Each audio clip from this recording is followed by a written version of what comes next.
When people talk about elite militaries of the past, it's very difficult to skip the military of Prussia in the 18th and 19th centuries. Through the ingenious work of its kings and administrators, especially the kings Frederick I and II, Prussia transformed into one of Europe's great powers.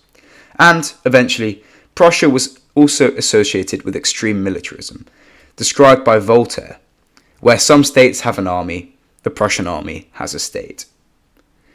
But how could all of this be done by a relatively poor and underpopulated part of Germany?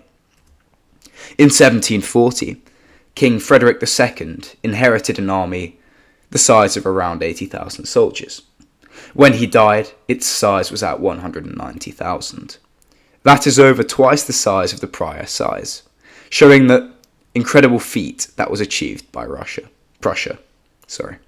Easy mistake to make. The majority of the army was recruited from the countryside. Interestingly, there was a divide in the function of the towns and the countryside within Prussia. As hubs of economic prosperity, the towns and the people that lived in them weren't actually recruited into the army, but the townsfolk were expected to pay a large amount of the taxes that did fund the army. This was mainly done through an excise, which was usually a tax on food within the towns.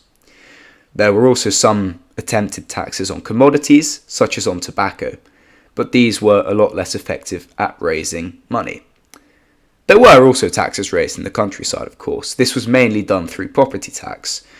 Prussia was one of the nations at the time that had a very efficient tax collection system, and when combined with the careful spending of its government, Prussia never found itself in a position where it had no money to spend.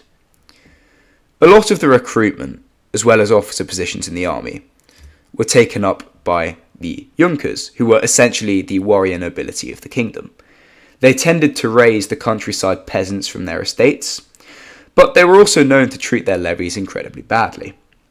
This could in some cases create a rift between the common soldier and his officers, but the monarchy stepped in to try to mend this rift. 1749 and 1764 saw limits placed on the obligation of the peasants to their lords, going as far as saying that the Junkers should not treat their men as if they were serfs, from a bygone era of the Middle Ages.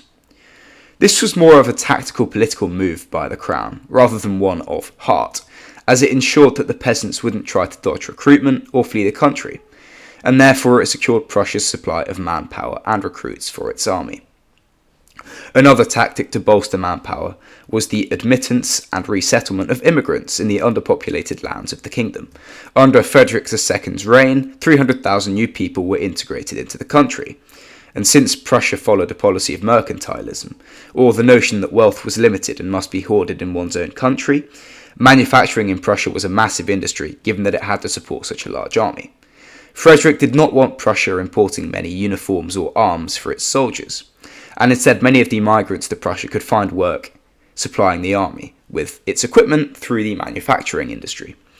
The fact that soldiers during peacetime only spent a few months in service also meant that the new additions to the country could become well integrated into the society. Frederick also managed to inspire and maintain a large tradition of army service among his Junker class. He believed that the nobles were the one class in society that had an innate sense of honour and responsibility, and as such he guarded their privileges religiously.